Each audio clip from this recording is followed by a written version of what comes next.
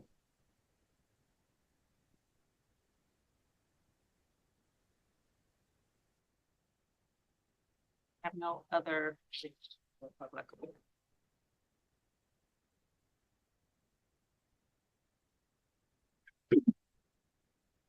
Public comment period for this item is now closed.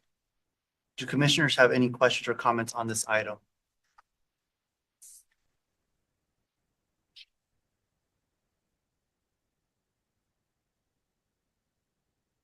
Audrey? Quick question. I guess, Adam, the question is for you. When you talked about the proposed timeline for the RDI TPA, am I saying it right? RDI TPA group, work group. So we're going to get the recommendations of the work group already.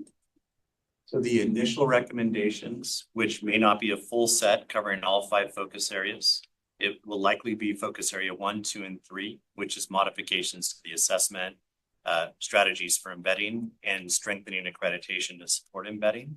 Those focus area recommendations will come forward in their initial form at the February commission meeting. You will get the full set in the April commission meeting in draft form, and then the final ones for action in June.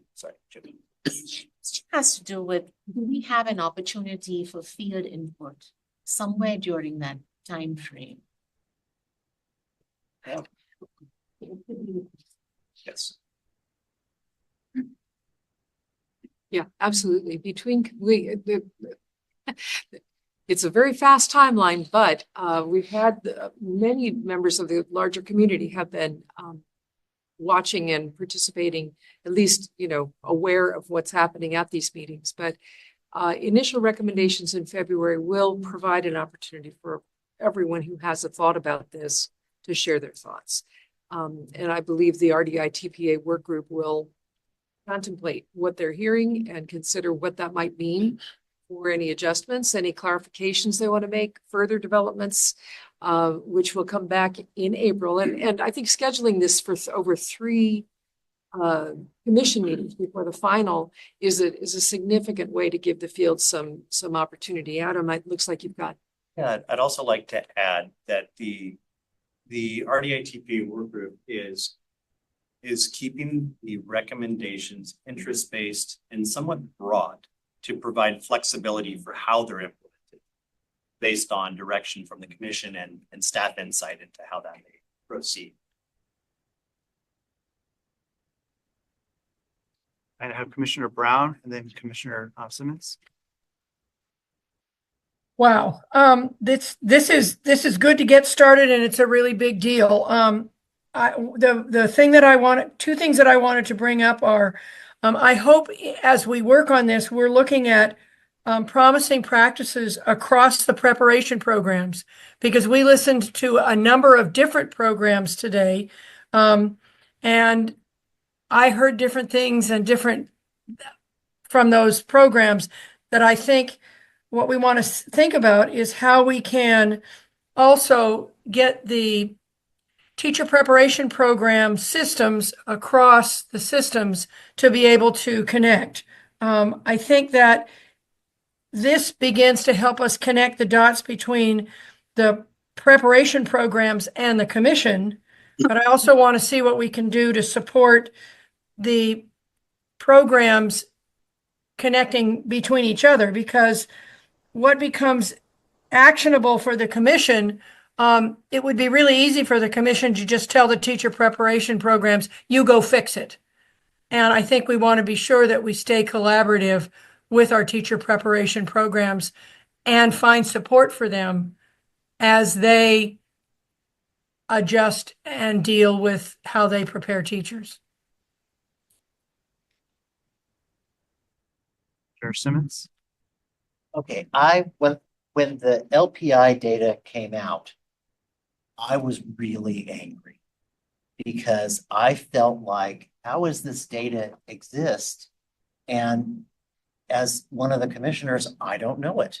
And I felt like it was, like you never let your boss be surprised by something in advance. And I felt surprised. And when I was reading this, I have to say, I started to get angry because there's some ugly data in here. And then I started to think, well, yeah, but if it weren't for the RDI TPA process, I wouldn't know it. So I really think that we need to appreciate both the legislature for making the bill and Mary in particular for hiring Adam, creating a position that would look into this kind of data. Because if we don't know it, we can't fix it. So I think that, what was it? There was, and FRN can probably help us better with the data, but it was 30% of universities have less than 60% pass rate on the TPA on the first initial time through. That's nasty. And my thing was, well, then why aren't we shutting these programs down? People are using their financial aid, and it is disproportionately affecting people of color and people who are the least able to repay those financial aid loans that they have to do. So I want to say I really appreciate the executive director for taking this on and trying to fix the issue. And so that's the big picture.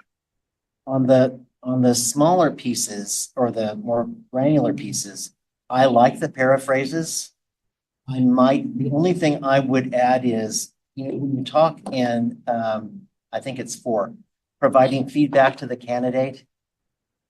I go back to the letter that Rebecca Harris from Azusa Pacific sent, where she talked about that they can't get the data because of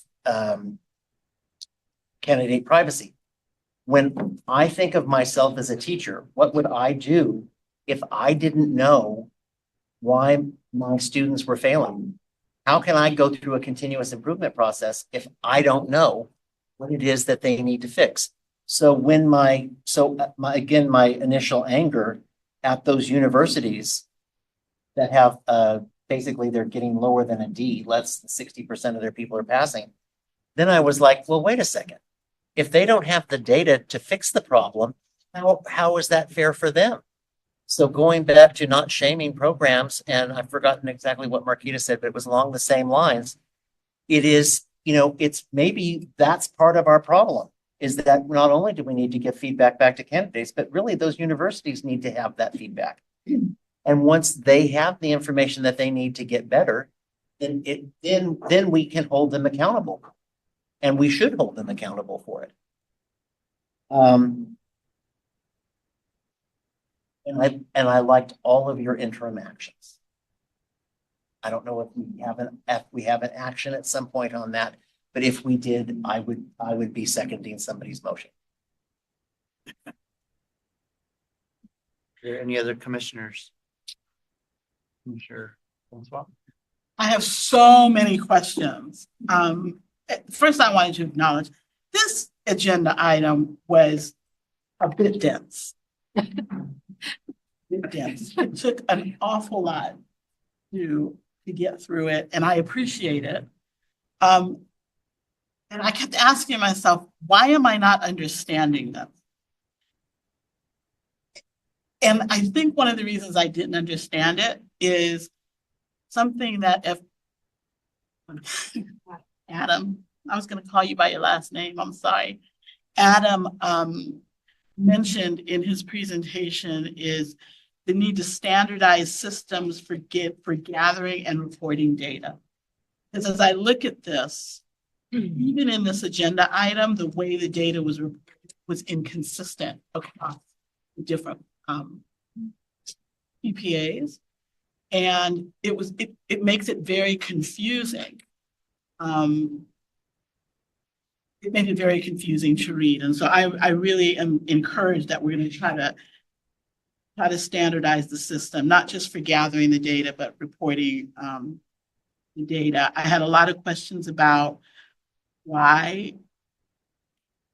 I couldn't tell from this, but actually how many people actually took the exam, because we separated out scorable from non-scorable in one section, but then sections with condition code didn't. It's frustrating. And I would just kind of ask that when we present data to the commission, that there's consistency and that it's complete data. Incomplete data is not helpful for us.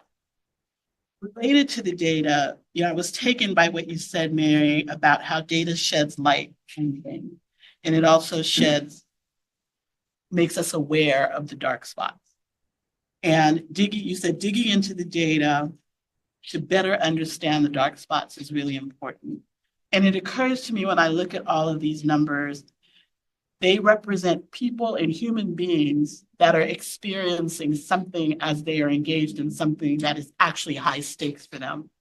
And the lack of qualitative data to understand what this really means, and statements like, we can assume, or to our best guess, and I'm paraphrasing, feel really insufficient to me and unsatisfying, because there has to be a way to get the stories behind the data that are not our stories, but the stories of the folks that took the test, who didn't pass, who decided to resubmit, who decided not to resubmit, who submitted one cycle and decided not to submit the other cycle.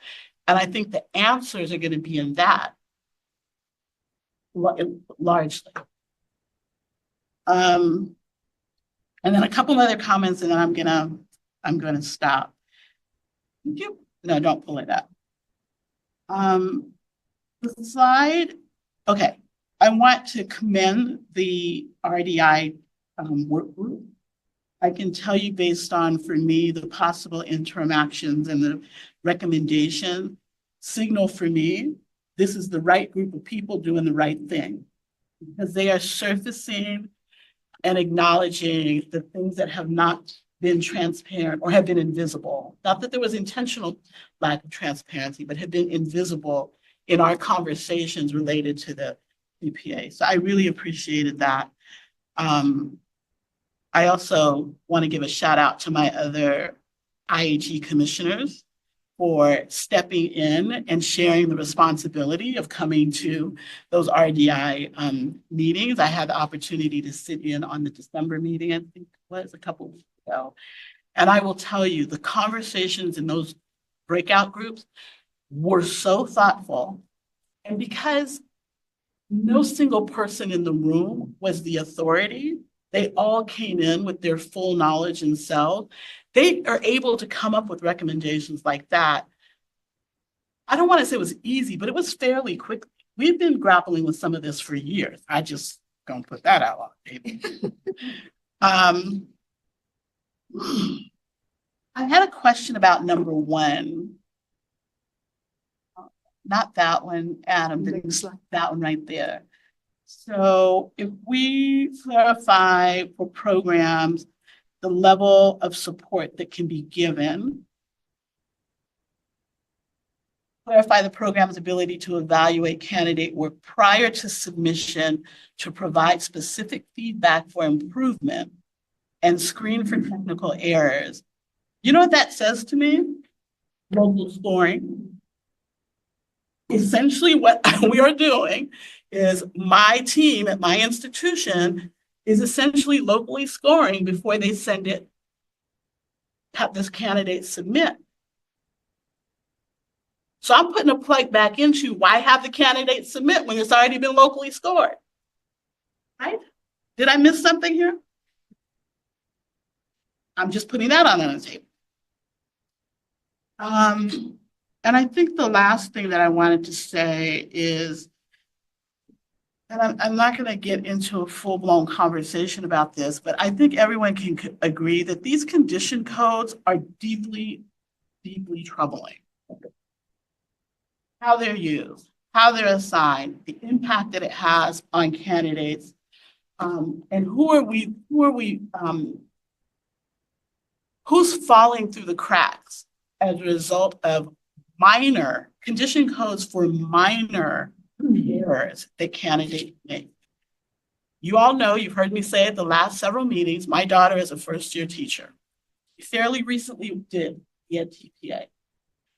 Her Ed TPA that I watched it. I didn't give her any feedback on it, but I watched it. It was so emotionally hard for her to do, right? And it wasn't that she couldn't do it.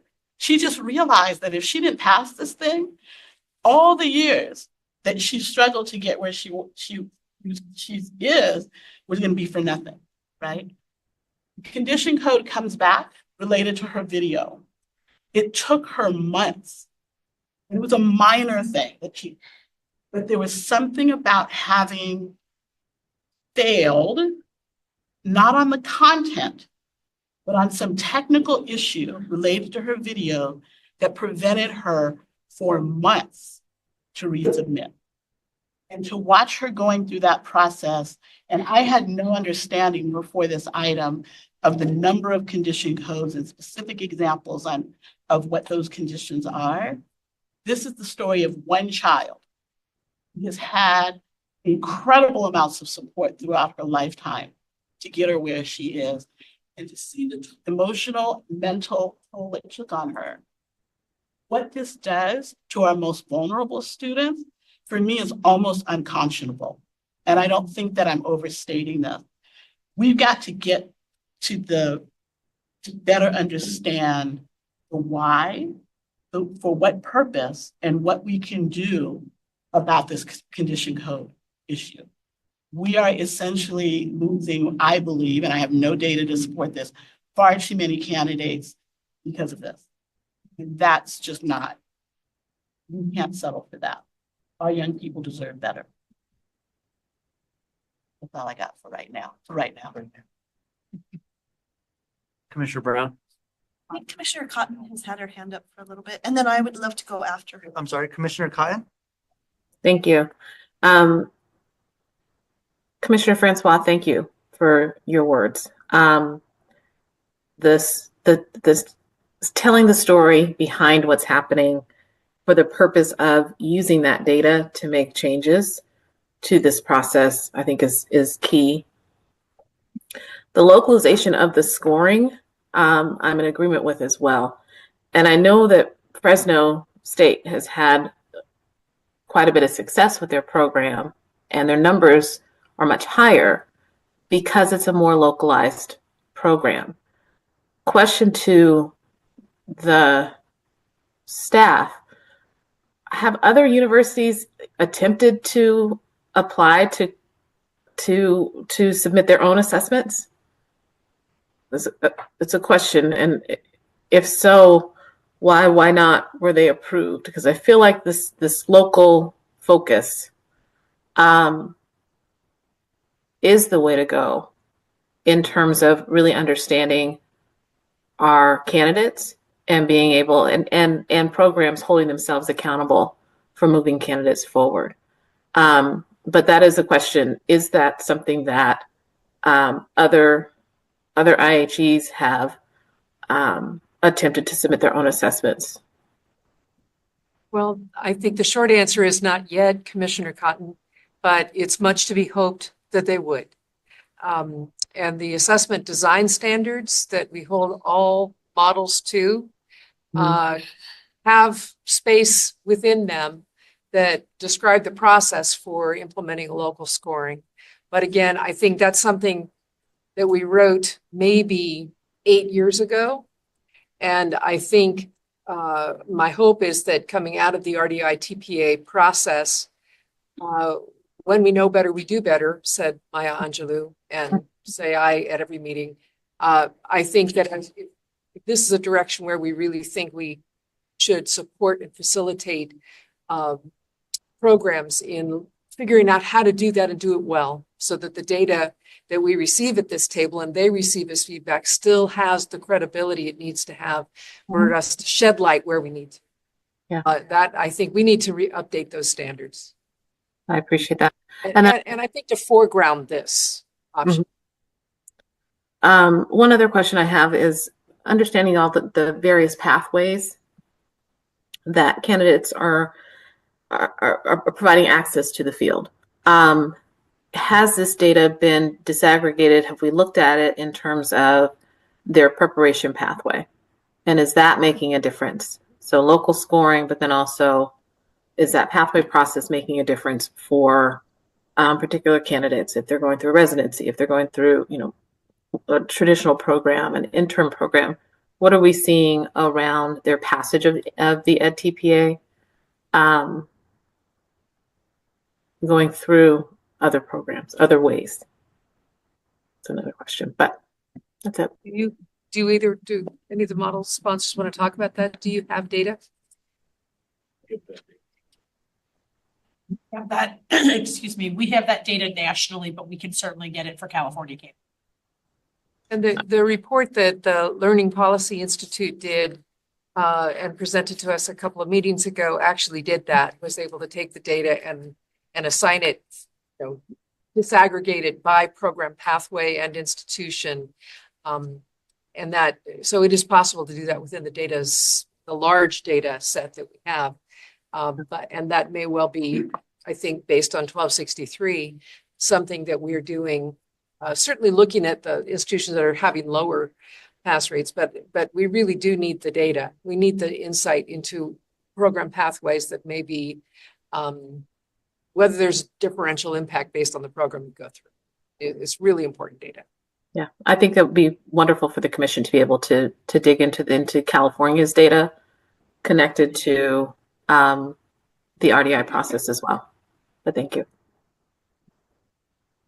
Commissioner Brown. Thank you. Thank you to everyone who put together this big packet. It is a lot. It is a lot. Thank you, Commissioner Francois, for making it okay for me to say it was a lot. But it was important. I think I want to I guess, kind of start out with a shout out to the people on the work group, the RDI TPA work group. They are asking, as the liaison who I went to 2 meetings in person, I've been to 2 via Zoom, and the people in that room are asking the right questions. They are demanding time and space to do this work well. And I was sharing with some people, some things that I heard at the last meeting when I was listening on Zoom was, I don't agree with that. I don't think we're there yet. We don't have what we need. We need this to do the work well. And I took that as evidence that we definitely have the right people in the room doing the work. So, shout out to the work group. I have an area of concern that I've brought up previously at commission meetings around data or lack of. And since we're kind of throwing our data wish list into the pot about what might be, I'm going to bring it up again. I am concerned about the candidates who are unable to finish their TPA, both cycles, as many cycles as they need to, within the course of their preparation program. I know that's one of the elements that's in statute, you know, that this should be able to be done within your prep program. I think it's important to look at the data that we have and look at those pass rates, 97%, 98%, whatever it is. But that doesn't capture that dimension of data. How long did it take you to pass on your first time? Because like Commissioner Francois, I am also the parent of a second-year teacher who took the Cal TPA. She passed the first time 10 months after she finished her preparation program because it was just too much. So going back to that human factor that Commissioner Francois elevated, I want to know, and this could be, I feel like that piece of data could inform elements 2 and 3, which speak to the embeddedness of the TPA. Because in my mind, if it truly is embedded, you finish within the course of your preparation program. If not, maybe you need additional supports, because I understand maybe some people are not ready to pass and they need some additional beyond that. But I don't think just looking at the percentage of first time pass rate gives us the full picture. So I feel like we know how many and I've been told before that we don't have that data. I know we know how many people finish preparation programs. And I know we know how many people pass the TPA, but I don't think the two have met each other yet. So I'm hopeful that in the future, as we really dive deep into all the data to get a comprehensive picture about what's the issue, because I feel like until we understand it, we won't be able to come up with a robust action plan that really addresses where is the breakdown. Lastly, I just want to speak on behalf of candidates, because I think candidates have a right to know what kind of program they're considering to enroll in. And I think percentage pass rate is important for them to know. I think it's also to know most of their candidates take 2 years to pass the TPA, because that impacts may impact their choice about, is that the right program for me? Because until you pass the TPA, you are not fully licensed. And on the salary schedule, you get sub pay, you get pre-credential pay maybe. And so for people like my daughter, and she went a whole school year, subbing until she could finish the TPA. And then those people who don't finish within the course of their preparation program are removed from the supports that are available.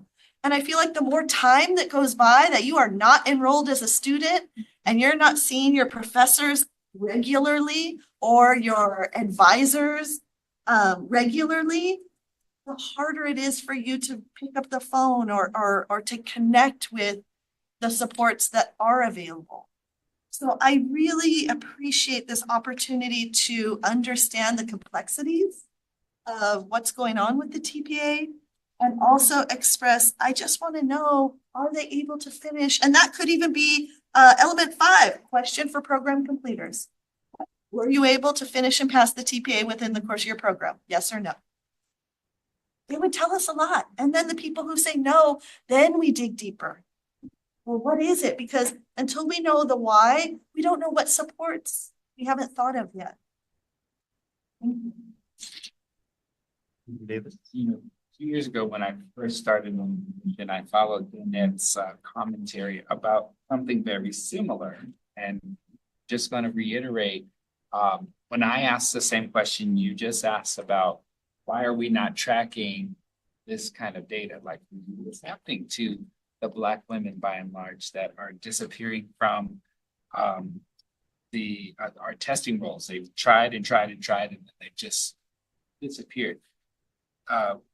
Was told at that commission meeting that it's not in statute for us to follow or track that data. We don't have the capacity to do so. We don't have the funding to do so. There were a lot of things stated, but nothing specific. So I'm hoping that with your work here, that is something that we could add that yes, no question. That's a step in the right direction, right?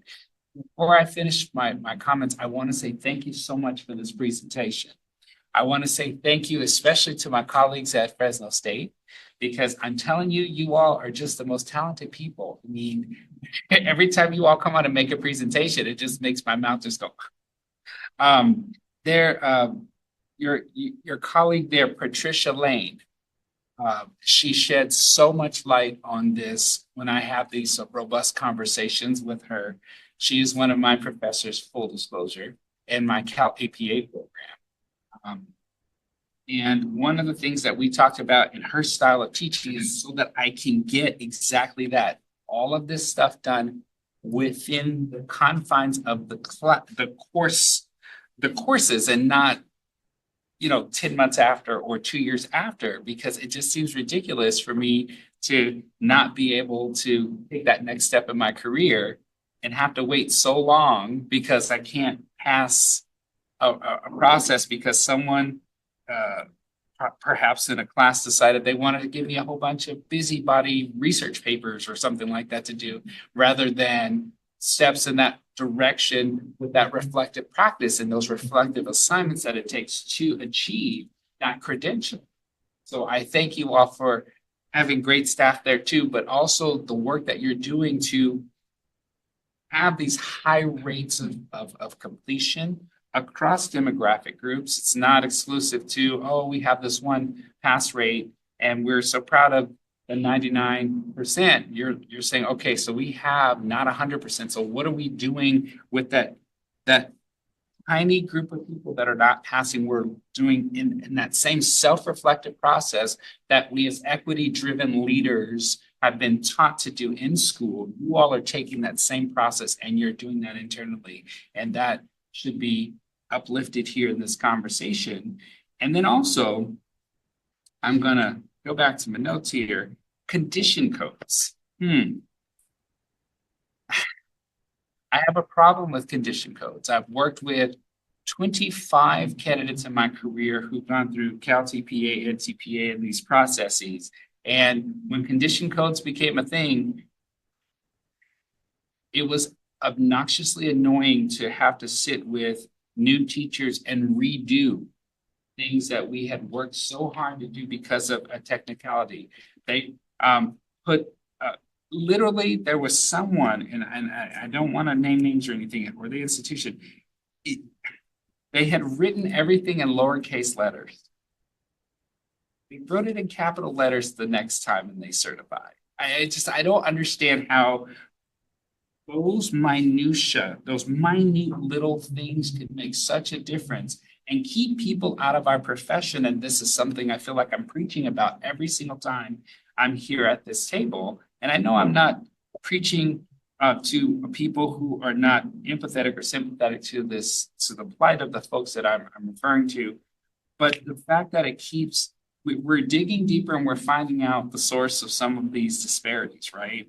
But the fact that we don't have the information, it's not always given to us around this table, is frustrating. It's not always something that is directly responded to when we ask. So when I ask about more data about diversity, again, when I first started, we don't have the funding. It's not in statute. That's not something we do. Those sorts of things. I just hope that that changes, because I don't want to hear that anymore.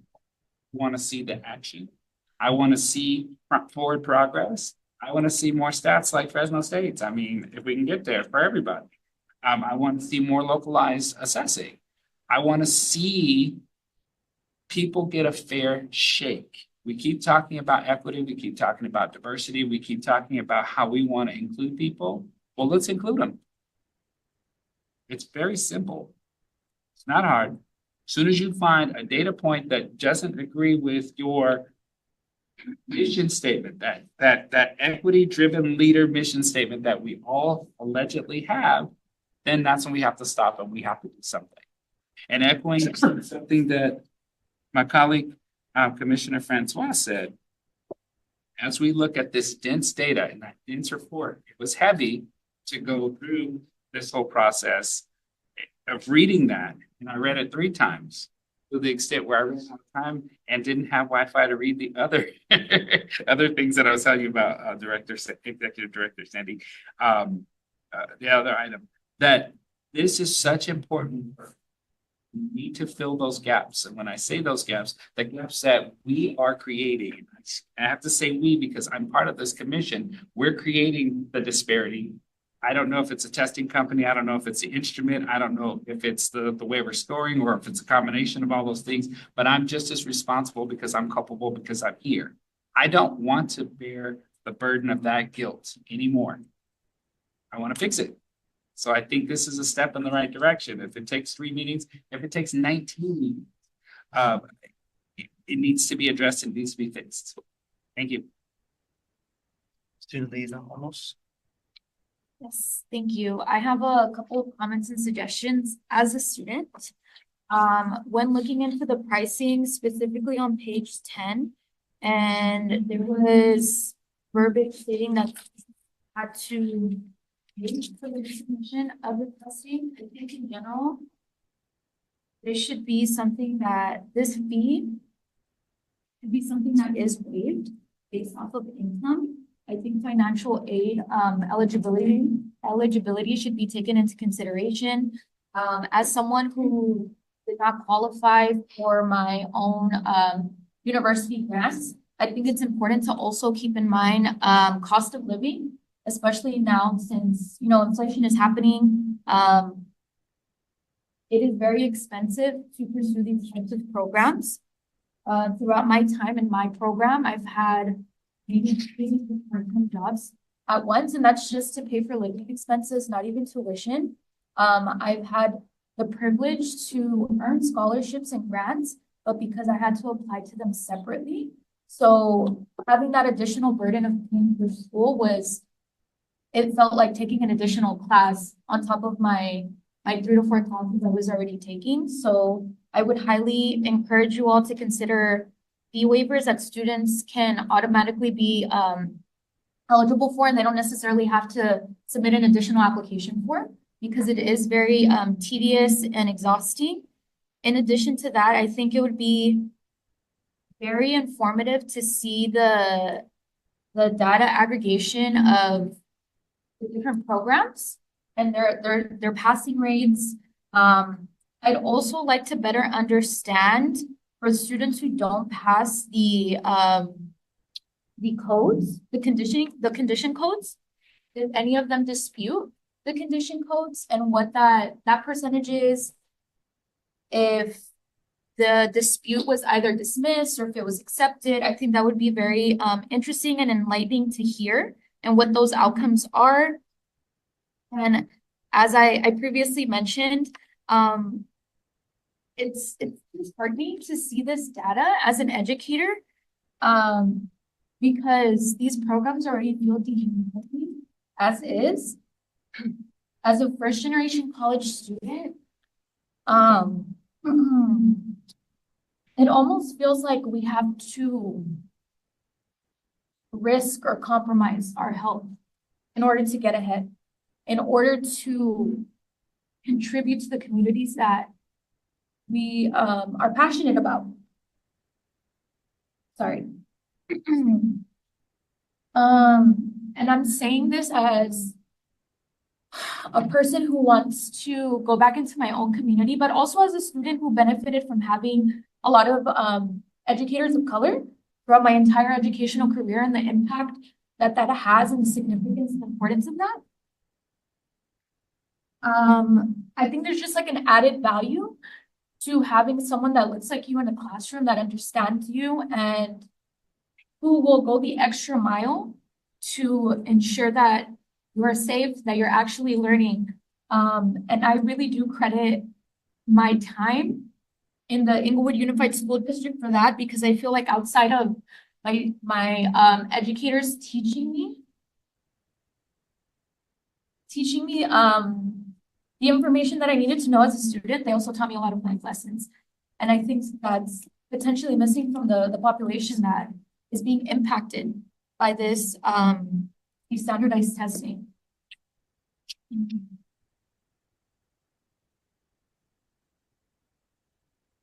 very much, Student Liaison Olmos. Are there any other commissioners? Here.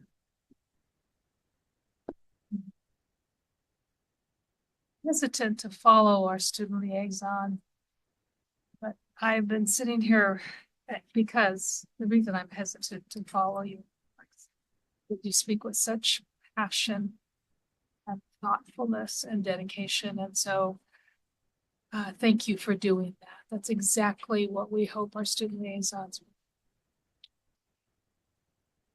So I've been sitting around here listening to all of my colleagues, and if you don't sit around this table regularly or listen in around what we talk about at this table, you can't understand the deep commitment and passion that all of us, and by all of us, I mean commissioners and all of our colleagues have to the work that we do and the candidates and the educators that we prepare.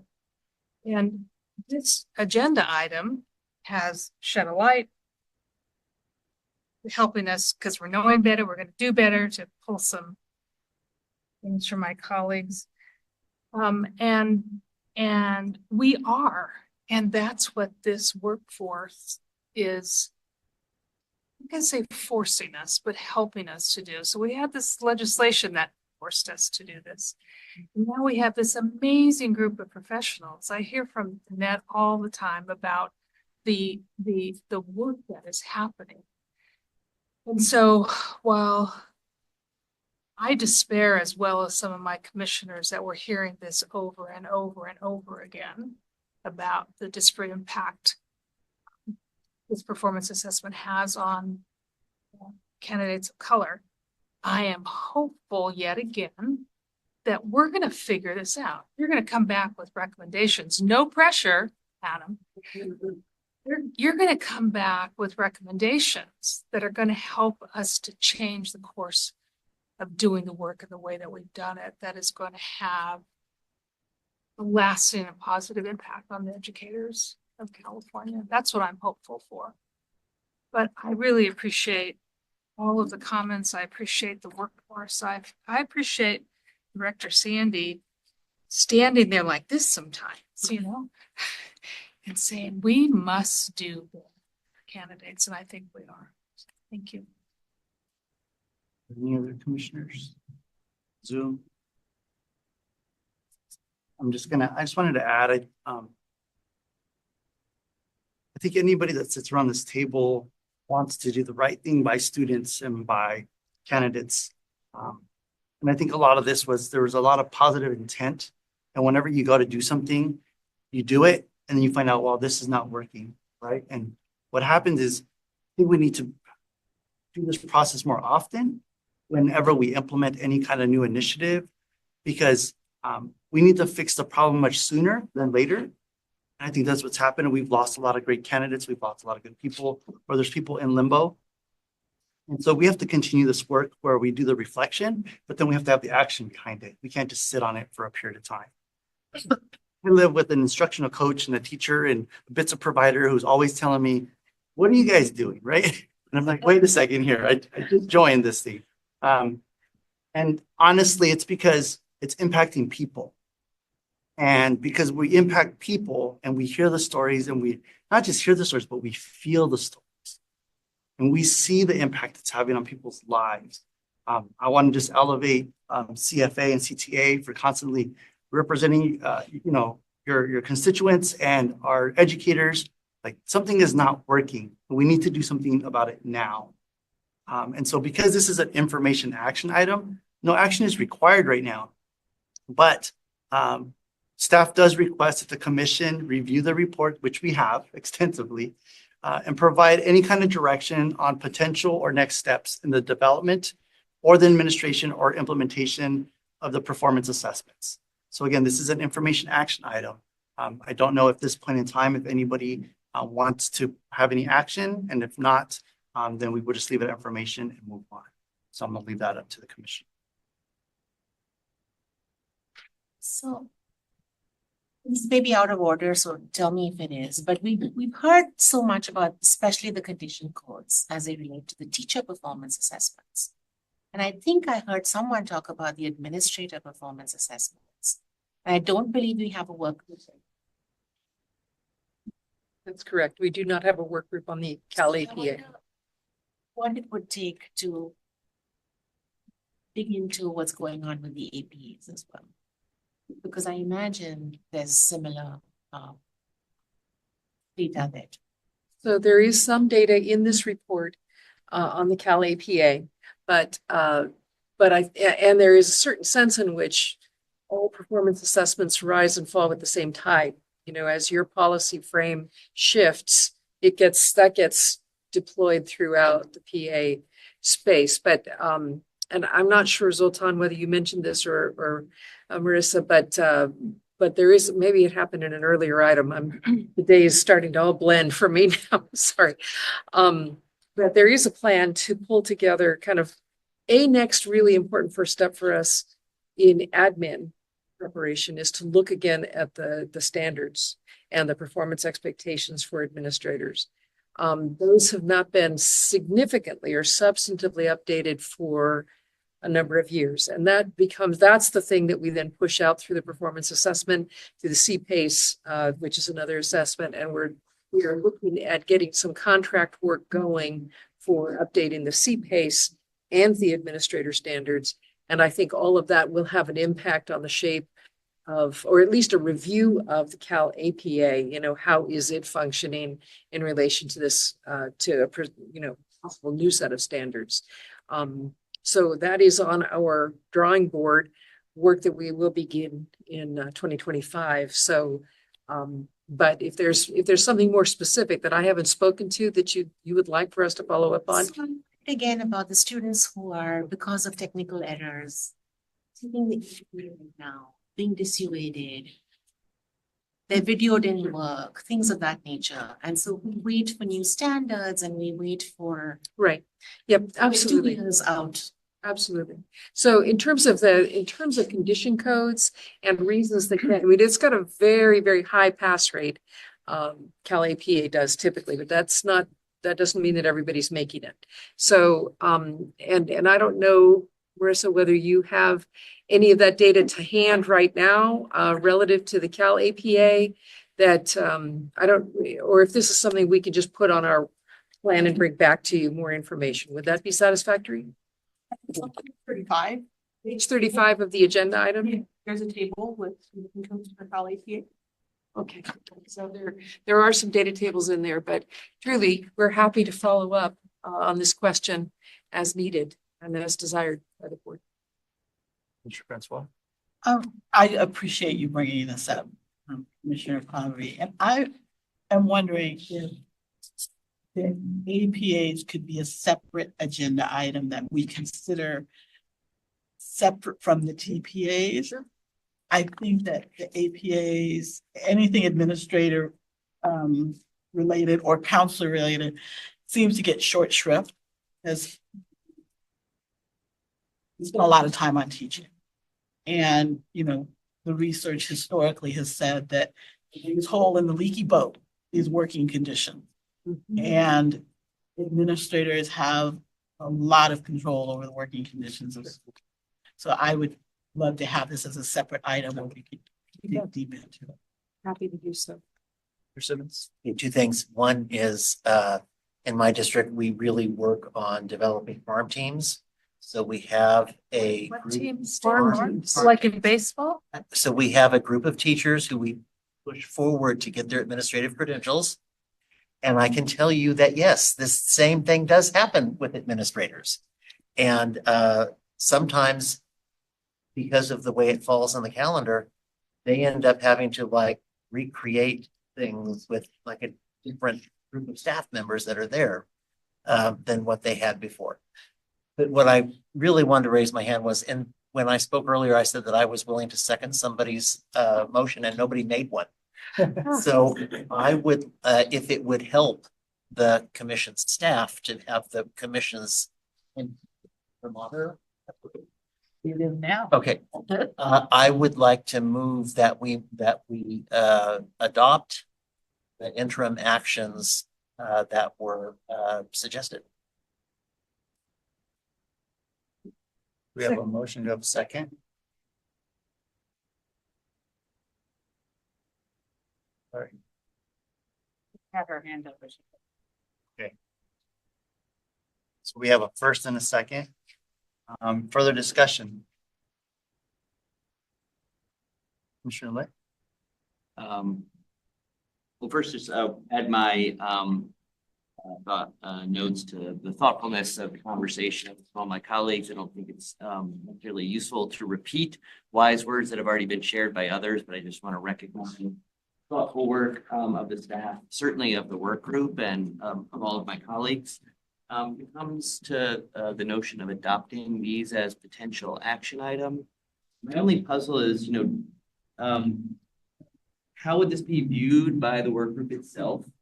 Did they intend these sort of summary statements to be turned into action items by us? Would they take that as sort of, we've completed a significant piece of our work and these pieces are now tended to? Was the conversation such that I feel like there's confidence in the work group that these are in the shape that they need to be? I worry a little bit that we're jumping a little bit ahead without having kind of full representation from that work group, that this is kind of right where they want them to be before we take action. I would just clarify that these are staff recommendations. There is some overlap with the emerging recommendations from the work group. I do not think that they would see this as jumping the gun on recommendations coming forward. In fact, I and Madam Chair. Exercise. If you're going to speak, you should come to the table.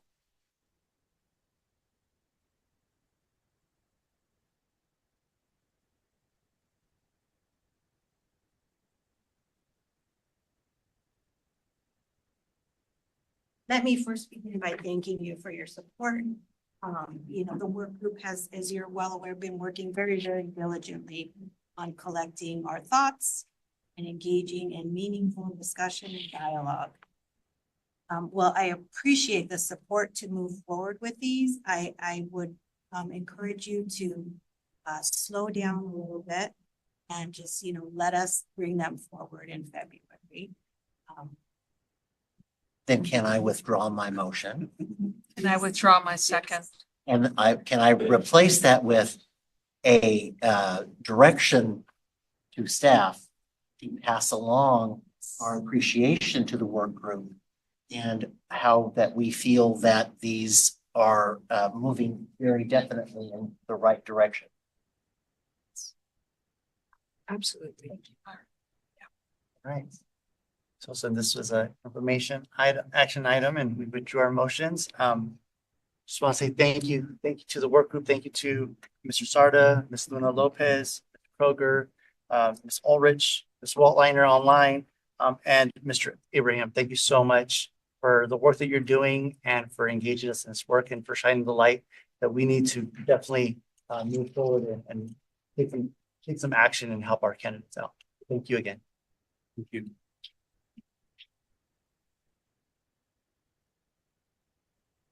Okay, so we have our final item. You're doing great. Our final item for the day is 3E, the update on the statewide residency technical assistance center. This item is being presented by Christina Najarro and Sarah Barwani, Adora Fisher, Deanna Perry from the Santa Clara County Office of Education, Statewide Resident Technical Assistance Center, Maggie Hannon from West Ed. This is information. Ms. Najarro, will you please begin? You have noticed, I'm not Christina Najarro. I'm very pleased to be here today, but very sad because Christina is very much under the weather, not feeling well whatsoever. But with that, I'm here to introduce the first agenda item to be presented to you all and the public regarding the statewide Residency Technical Assistance Center, and we like to call it SRTAC. Commissioners may recall that in August of 2023, Santa Clara County Office of Education was awarded a $20 million grant to provide technical assistance to the field as they build capacity for, implement, and expand teacher and school counselor residency programs. Santa Clara County designed a regional hub structure, which included Humboldt, Sacramento, Tulare, and San Diego County Offices of Education. And together, Santa Clara and all five hubs with the Teacher Residency Lab collaborate to provide essential support to current and future residency programs. And in addition, they work with West Ed and UCLA to measure the impact of SRTAC. Joining us today is Sarah Barwani, who is our lead consultant on the School Counselor Residency Grant Program, as well as the amazing and talented Adora Fisher, Executive Director of SRTAC, her amazing colleague Gina Perry, SRTAC Director, both from Santa Clara County Office of Education. With us via Zoom is also the talented Maggie Hannon, Senior Research Associate from West Ed. And if I don't say Sarah and Christina rock teacher residency and school counselor residency, I would be remiss not to do that. So give them a plug. So with that, I'm going to hand the presentation over to Maggie to share initial findings on SRTAC's impact on the state teacher residency grant program. Thank you so much, Kara, and thank you to everyone. I'm so delighted to be here. I'm going to share my screen with you and get the slides all sorted. All right, can everyone see those? Yes. Great. So thank you again for having us. I'm so happy to be here. As was shared earlier, I am a senior research associate at West Ed, and I also direct the formative evaluation of SRTAC. In addition, I'm part of the evaluation team for the Teacher Residency Grant Program, or TRGP. And so, on behalf of both of those evaluation teams, I'm going to start this presentation by sharing some of the things that our work has uncovered, which have and continue to influence the work of SRTAC. Then I'll hand the mic over to Gina Perry, the director of SRTAC, to tell you more about early implementation. So first, a bit of background. The Teacher Residency Grant Program was a $600 million investment to launch and expand teacher residencies in California. Launched in 2018 and expanded in 2021 and 2022, the funds are expected to be encumbered by 2029.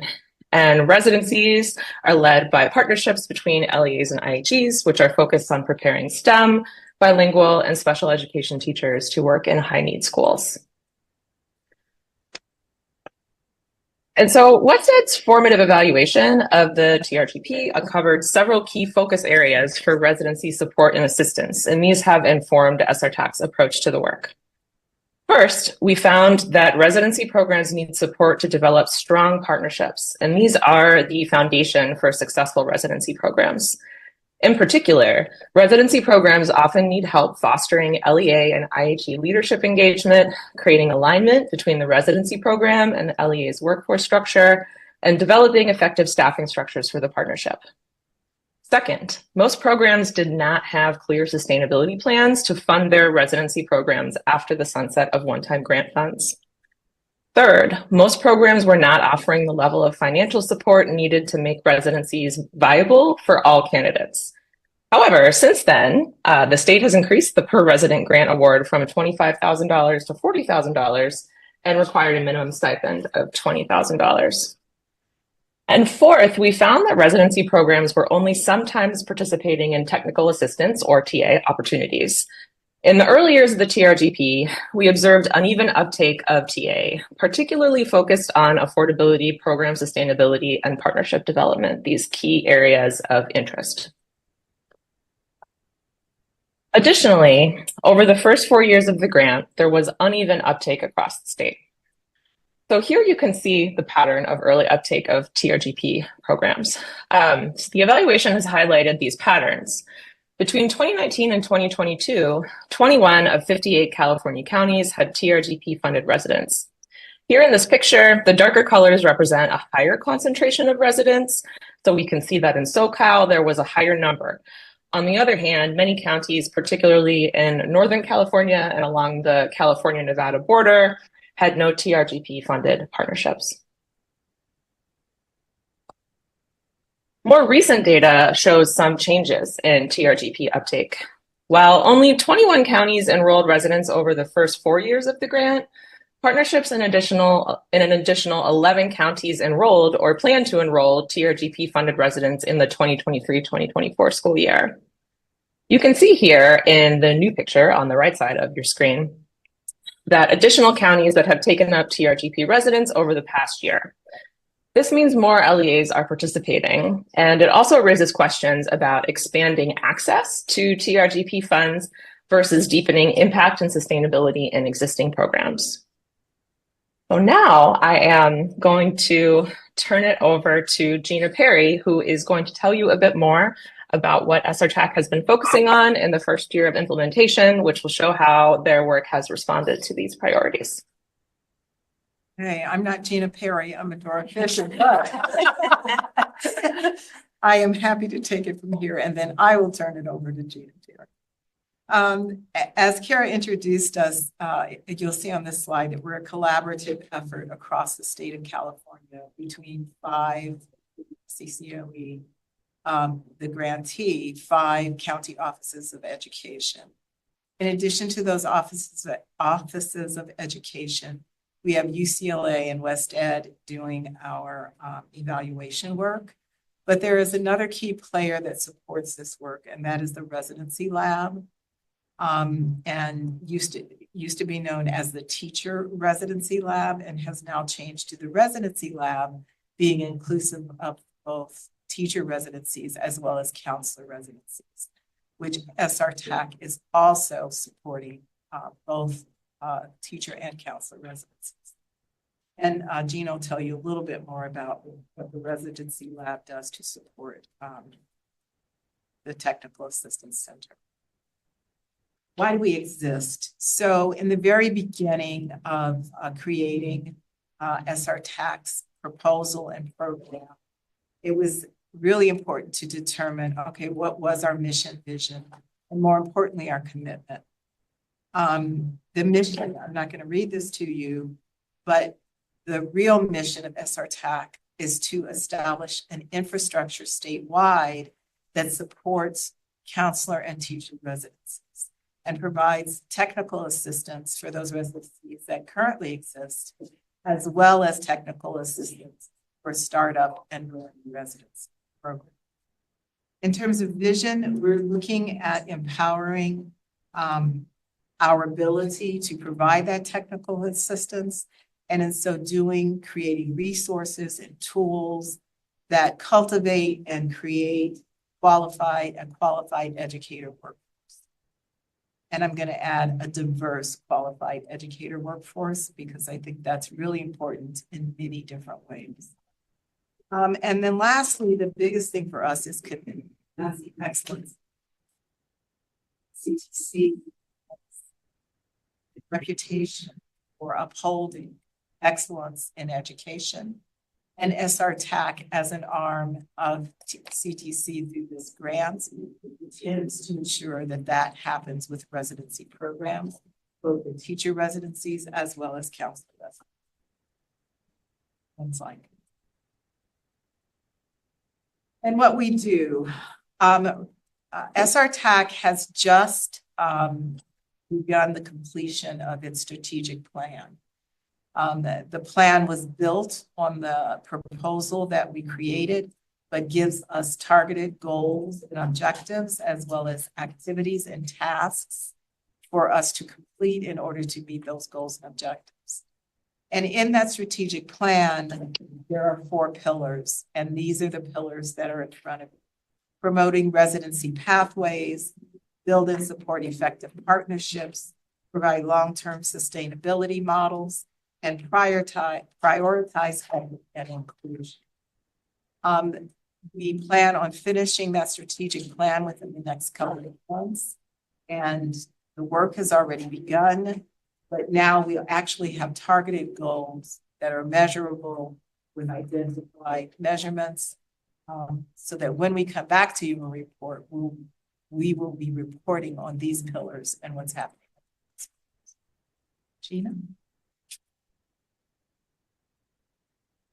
Like Adora mentioned, we have a statewide initiative, and we did that based on, we wanted to make sure that when residency programs were implementing, we had a cohesive plan. A cohesive plan was based on both legislation, but also the characteristics of an effective teacher residency that were developed.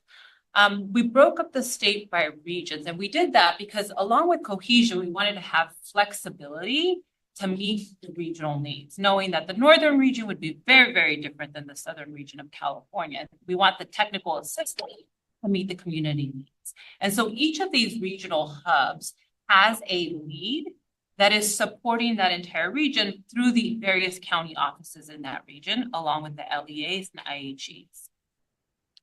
And the amount that we supported in 1 year was quite a bit. And so Maggie, on the next slide, we'll show you, we had 74 grant-funded programs that we supported within our first year in developing and making sure that our partnerships were strong and making sure they had recruitment plans where we were creating diverse candidates to enter into these residency programs and maybe going into areas that we've never recruited for before, but also growing from within. We helped them with developing their mentor professional learning and how we were providing like co-teaching strategies to mentors to ensure that residents were really in the field practicing what they were learning in their coursework. Those were a few of the technical assistance supports that we provided to those that were grant funded, but we also worked with programs that were locally funded. And those locally funded programs, what we have found is we use them as models for others. Why? Because they are using LCAP funds, is what we're finding, to support their residency programs. They have robust recruitment plans, mentor plans of how they recruit mentors, how they train their mentors. And we're also finding that some of those locally funded programs are retaining our diverse candidates beyond 3 and 5 years and have high retention rates. So we've done site visits as well to these locally funded programs and have brought other residency programs to do them as well. We didn't stop there. We worked with 77 prospective teacher residence programs. That means they did not have anything there in the region where they had either grant funds, local funds to support, but they were looking at interested in launching residency programs. So we made sure we went out and we cast a net across the state of California. We engaged partners, and that was part of our grant, was to engage new residency programs. And on the next slide, you'll see from 23 to 24, even though it was our first year, we had 22 grant overview sessions with 139 LEA and IHE partners who attended those sessions. And those are sessions that we have twice a month where we support and teach individuals about the CTC grants. We provide them with support about writing the grants. We don't write them for them, but we provide them feedback. We give them the characteristics and the tools and resources they need to start launching these programs. We don't stop there. We moved on to also provide one-on-one support for our LEAs and IHEs and providing them those resources and tools so they know how to launch, how to refine and expand their programs as well. The most important part we focused on this year was sustainability. Thinking about that from the very beginning, and not just financial sustainability, but also structural and organizational sustainability. When we first came on and started this project, we engaged 59 region-specific events of what we held to engage partners to learn more about who we are as a statewide center, the supports we're providing, and we had 251 LEA and IHE partners attend, anywhere from superintendents, assistant superintendents, human resources, and fiscal departments. We held 12 presentations to education partners and went out and did 5 presentations at professional learning conferences across California. We wanted to make sure that people knew we were here and we were here to support them. We held 4 statewide virtual candidate recruitment events. We wanted not only those from LEAs and IHEs to know about us, but we wanted those from out there that wanted to join teacher prep, become teachers, learn more about residency programs. So we held those 4 statewide virtual events, and we actually had 205 that were interested in entering residency programs within their regions. We published we submitted 2 articles to be published to CCTE and AXA. We have created 45 online resources for use. The residency lab was a huge support with creating those resources in partnership with us. And those tools are being provided out to the field. We have held 3 regional residency site visits. And the way that we did that is we held one in Northern, Central, and Southern California, where we went out and visited those residency programs that had best practices in place. We went on walks to see mentors and residents in action. We held panels at those site visits so that we would hear from those out in the field, the practitioners, those that are in the residency program, so we know how to refine our own practices within our residency. And so as you can see, we've been busy for 23-24, but we have more work to do in 24-25. Currently, what we are developing is differentiated modules because it's not a one-size-fits-all technical assistance center. We know that everyone has different needs that we need to meet. And so we're currently working with the residency lab to develop these modules. These modules will focus on building authentic partnership between LEAs and IHEs, establishing a mission and vision with commitments to equity and justice, mentor recruitment and selection processes being developed and in place so that we can sustain these programs, recruitment and retention strategies targeting mentors and residents reflecting the LEA's diversity and diversity, data-based education residency programs so that we understand what our milestones are, and then braiding funding and supporting program affordability and program sustainability. As Maggie mentioned, those were all challenges and barriers when we started this project, and we want to make sure that we're providing the support that they need. And we want to make sure that we're also bringing our programs together, convening them so they have the opportunity to learn from one another. So in September, we actually held a kickoff event across the state, again, separated into the various regions, where we focused on partnership management and development. On September 23rd, we held a Bay Area one. So September 9th was the Northern and Capital region and the Southern region. And September 23rd, we had held the Bay Area and Central California regional kickoff events. Again, for consistency, we focused on partnership management with some flexibility to meet the region needs, where programs came and presented to each other and learned from each other. February 3rd, we're going to launch our second site visit across the state. And we're really excited. We're focusing on mentor development. And all of the focus on all the presentations, I just want to note this because this is really important from us, is done in partnership between LEAs and IHEs, because that's what residencies are. They're about the LEA and IHE coming together and really coming together, coming up with the shared vision, shared partnership, and shared ownership in this work, and having voices at the table that represent both institutions. And then March 3rd, we're having the Central California regional event site visit. Again, these are all across the state because we want to make sure they're accessible to all residency programs. And then May 1st and 2nd will be our annual statewide symposium in San Diego. We're very excited about that. We've had LPI there, West Ed, NCTR present Bank Street Prepared to Teach. So we bring all of our programs together where we network, convene, but we also learn from each other, and we learn from these national organizations that have a lot of great data for us to extrapolate.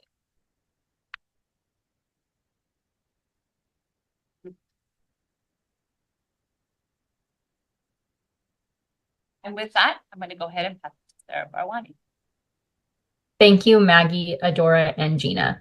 As commissioners heard today and read in the item, there is much being done and still more to do.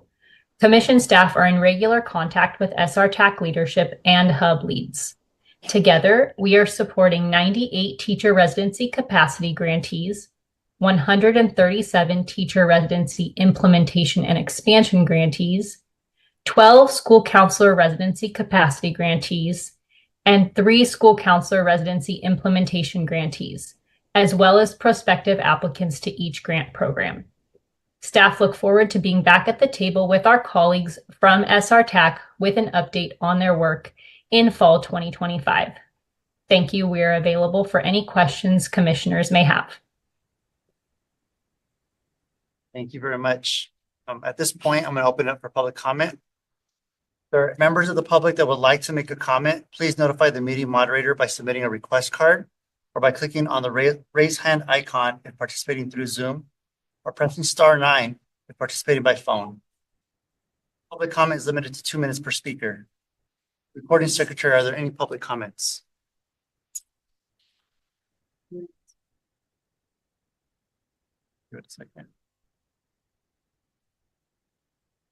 Public comment period for this item is now closed.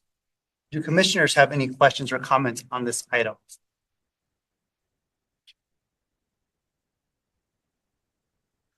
Commissioner Pavri? I have a few questions. So the first question, I think, Kara, is probably for you. How much money do we have left? I know Maggie mentioned funds have to be expended by 2029. All of the funds have been encumbered. All of the funds have been.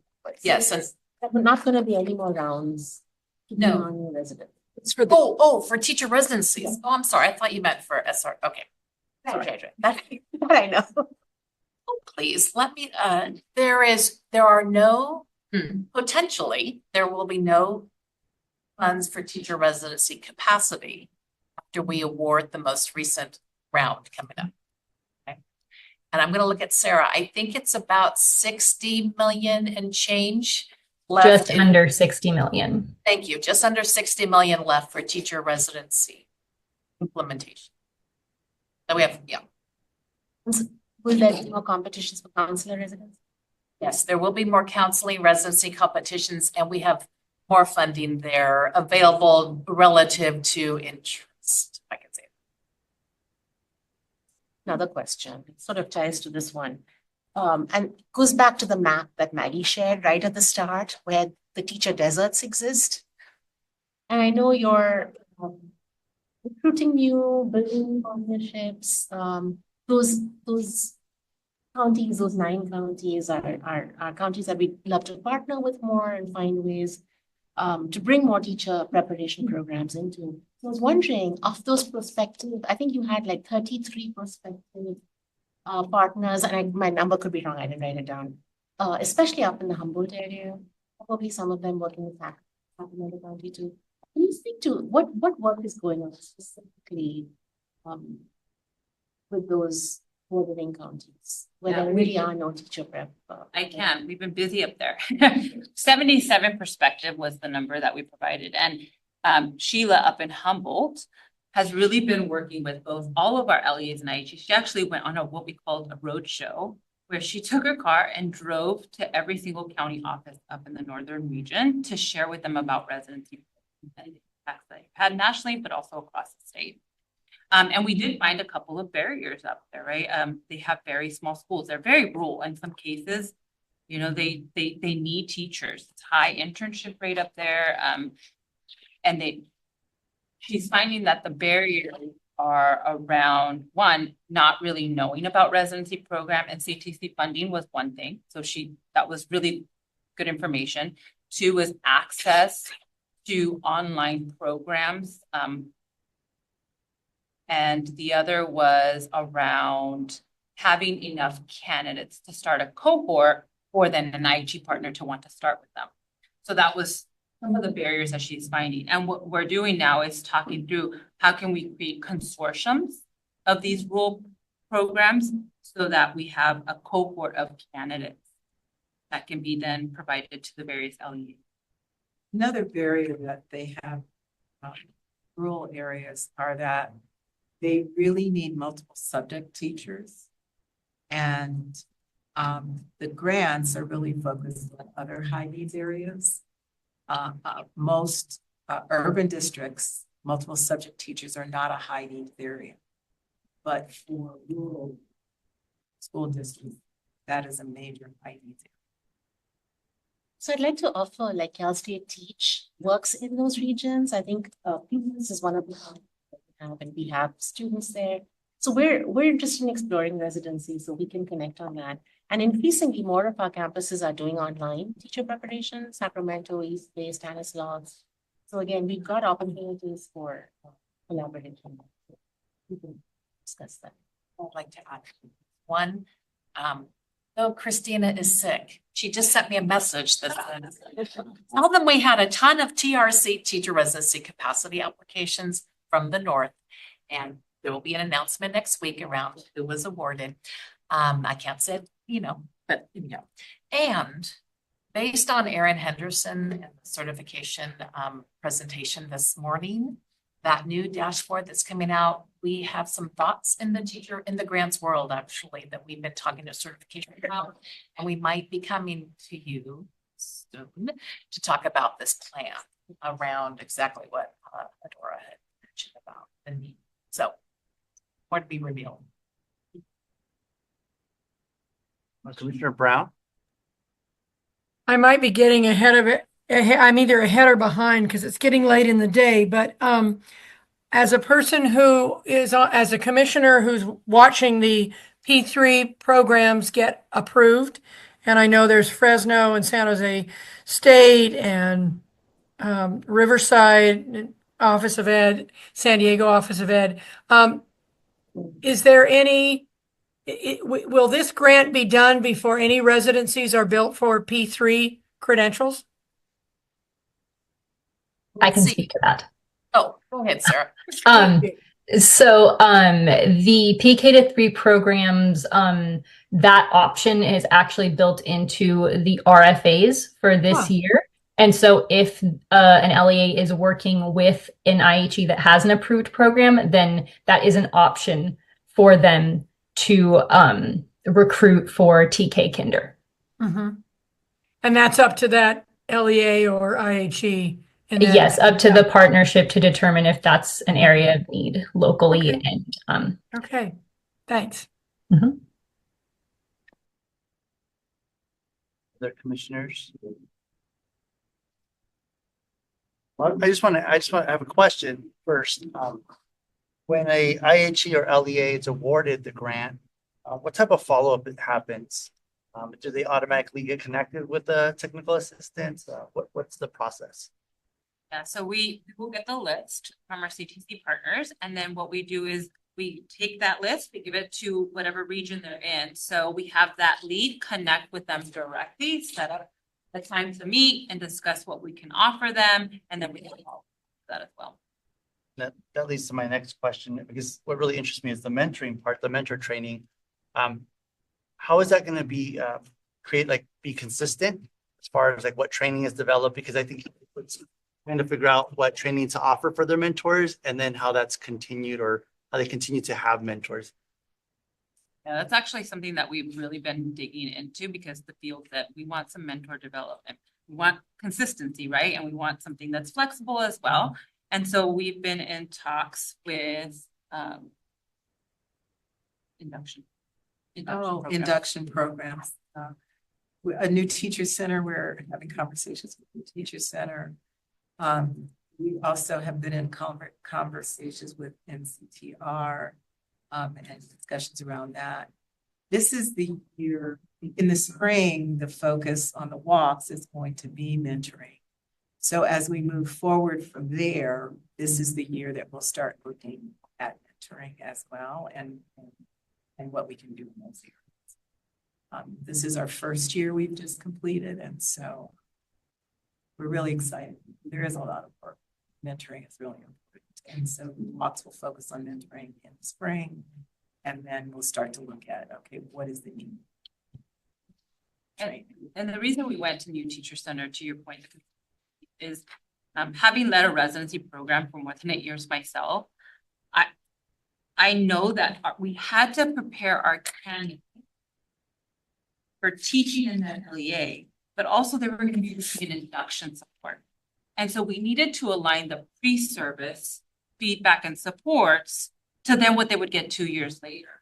And so it became a way, it was a mindset shift of like, this is just what we do. We get coaching, we get feedback, and we refine our practices. So we're trying to lean from induction, but then also know that they're not teachers in the classroom yet. So that pre-service supports has to look a little bit different.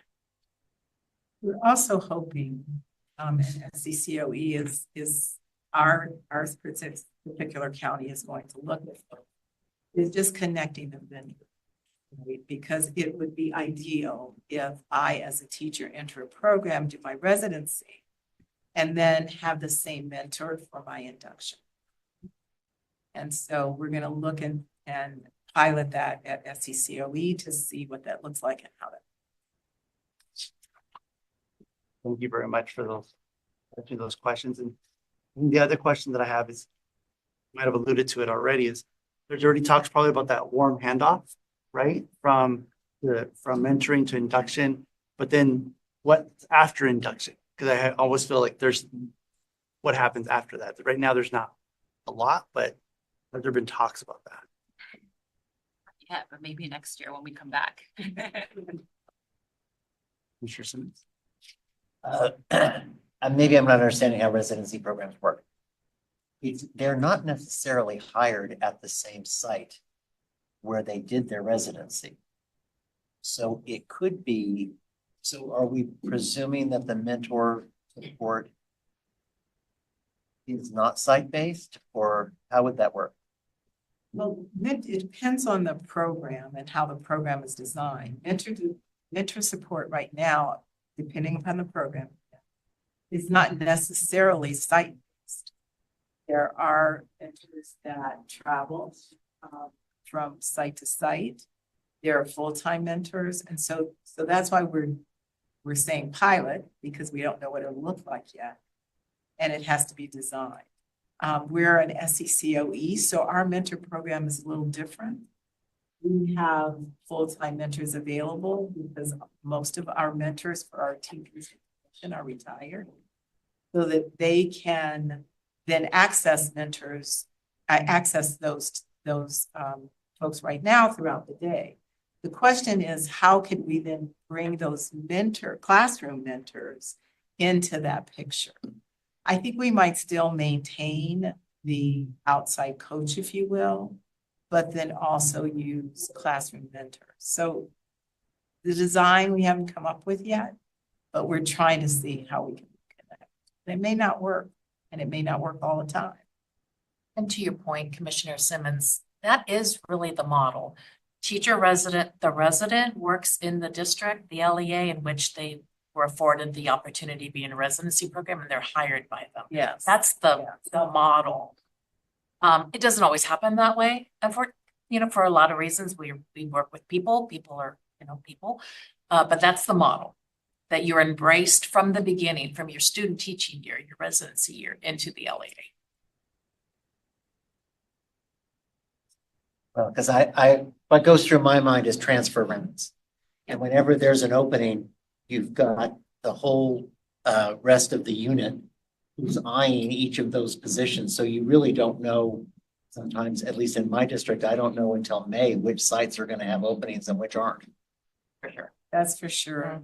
It's interesting you say that, though, because another thing that Gina's team is working on, using teacher residencies and education as a staffing strategy, as opposed to just looking at that short-term staffing. I got to get through next year. Really looking at using educator preparation as a staffing strategy, because you could have a teacher let me back up. You could predict and project how many, let's say, science teachers you need in 5 years. And then your residencies can then be focused on science, right? And then in addition to that, if you're paying their salary and you're contracting with them, you can ask for them to sign up for 4 years after they receive their credential. So now you've staffed your science department or your for the next 4, maybe even 10 years, and how you work out your contract.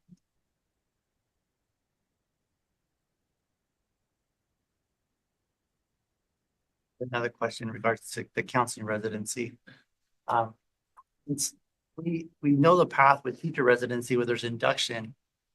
Do we have a path for counselors because there's no induction for counseling? That seems to make it a little bit more difficult then, build sustainability. Hard to tell, because in school counselor residency, and Sarah, feel free to jump in if I go astray. School counselor residency has the same opportunity for them to have a, please come work with us for at least 4 years and, you know, the whole works. But the support for them individually after they obtain their credential is not in the pipeline at this juncture. Is that part of the grant process that LEA has to provide or make sure that they build in?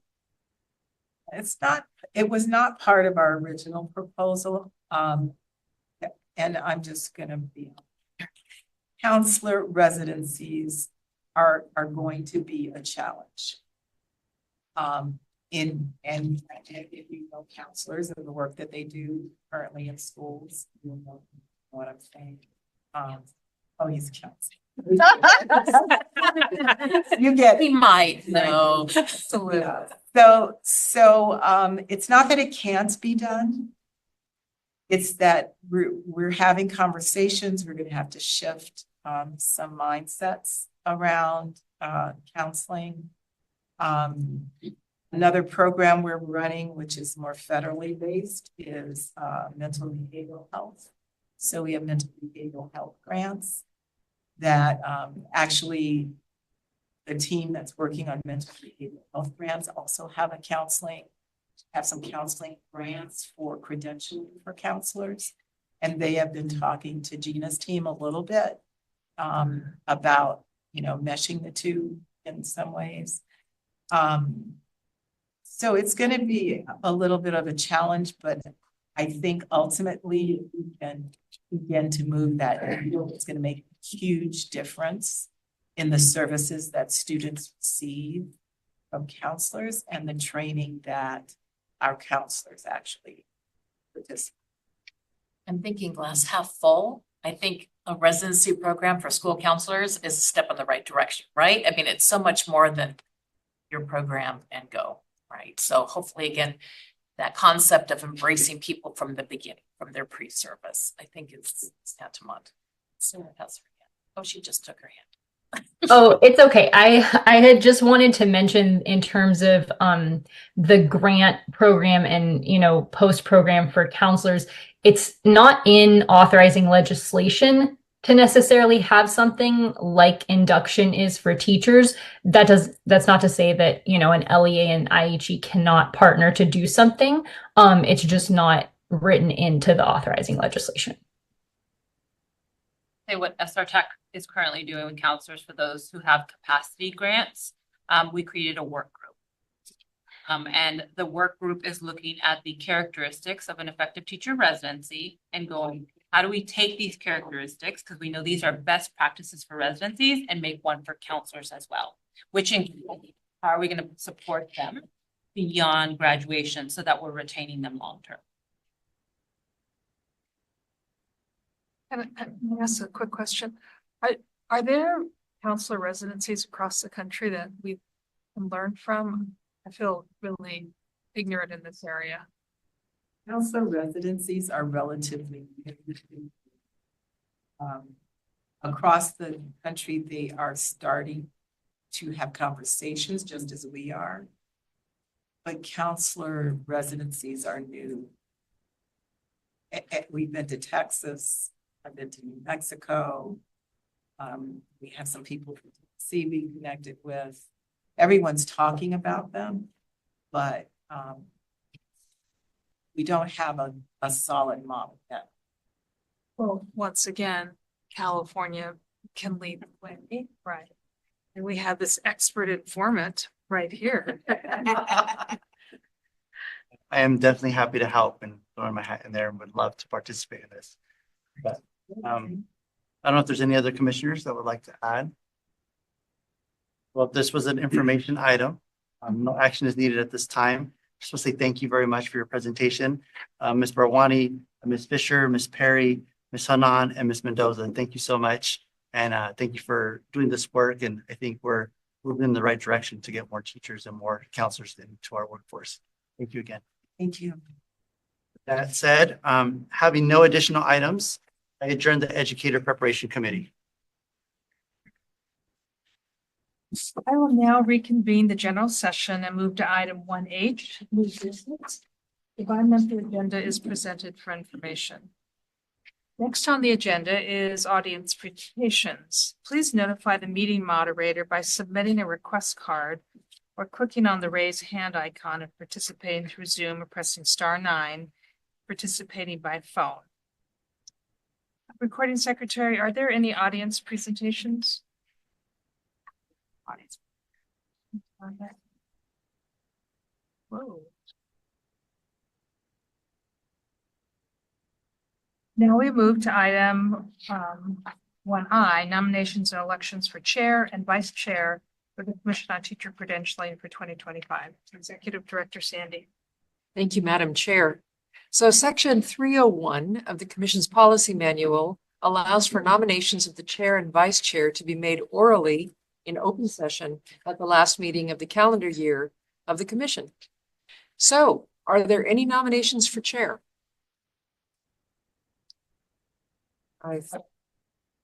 Do I see? I nominate Chair Marquita Grenishire to serve again as chair. Marquita? Are there any other nominations for the position of chair? Seeing none, I now close nominations for chair and ask if there are any nominations for the position of vice chair. Chair. Nominate our current vice chair, Bonnie Klatt. Bonnie Klatt. Are there any other nominations for vice chair? Seeing none, I will now close nominations for vice chair. And before we open for the election, I'd like to ask each nominee to give a brief statement. What would you like to begin? I certainly would. Thank you for the nomination. Thank you also for as I said earlier today, the incredible conversations that happen around this table and the passion and the thoughtfulness that we all bring to this table when we're thinking about preparing the next generation of educators. It's been an honor to serve as your chair. My two grown daughters have said I continue to fail my retirement. And my response to them is, as long as I feel and my colleagues feel I have something to contribute, it's my honor to do so. I work alongside very closely with Executive Director Sandy, as you're going to hear about in a few minutes. And it is an honor to do so with you and your staff and to sit at this table with all of you. Appreciate each and every one of you. So thank you. Thank you very much. Commissioner Klatt, would you like to also make a statement? Sure. First of all, I wish I was there in person with you all. I think I optimistically told Mary last night that, oh, I just have a few sniffles. I think I'll be fine tomorrow. And by the time I woke up, y'all, I'm glad that I'm not there spreading whatever this is. So again, I'm really wish I could be with you there in person. I miss seeing all of your faces around the table. And I just want to repeat what Chair Grenishire said about being honored. I'm so honored and humbled by being considered. I leave every meeting that we have feeling so inspired by the people at the table, by the people in our audience who share and come to us, by the staff and the work that they do. You all inspire me so much in my classroom and in my profession. So thank you. And again, I miss you all. I wish I were there. Thank you very much. So I will now open the election for the position of chair. Do I have a motion to elect Marquita Grenishire as chair of the commission for 2025? Moved by Commissioner Litt, seconded by Commissioner Simmons. Discussion? I believe we need to call the roll. We aren't able to do this with acclamation because we are not all here, correct? So will you please call the roll? Annette Brown. Aye. Jose Cardenas. Aye. Gerald Cotton. Juan Cruz. Aye. Bud Davis. Aye. Marquita Grenishire. Abstain. Hannah Howard. Aye. Bonnie Klatt. Aye. Aye.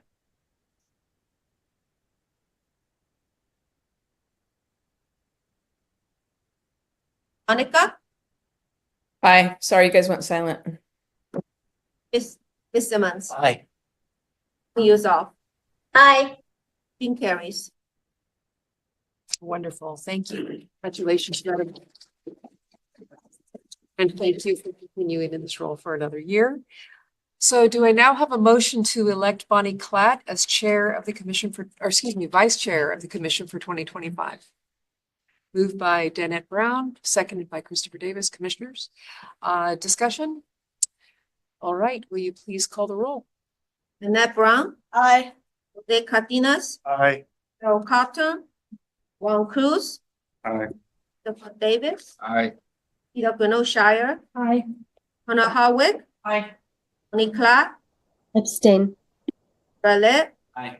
Monica Martinez. Aye. David Simmons. Aye. Fang Yusoff. Aye. Carries. Thank you very much. My pleasure to present Marquita Grano Shire and Bonnie Klatt as the chair and vice chair of the commission for 2025.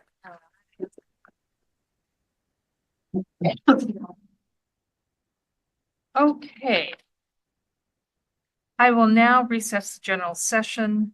Members of the commission will go into closed session after a break, so just hang on. The general session will reconvene at 8:30 tomorrow morning. After roll call in the morning, members of the commission will go directly into closed session. Thank you all. The commissioners, I would suggest we take a 10-minute break stretch. Is that okay, Mary? Absolutely. Come back. I wish you all happy holidays. I need to leave and I'm not a voting member of the closed session. And Bonnie, I hope you get better. And congratulations to you and Marquita. We're lucky to have your leadership. We have to start today. Happy holidays, Kate. Holidays. Thank you all. Thank you, Erin. Oh, man. Using select tape.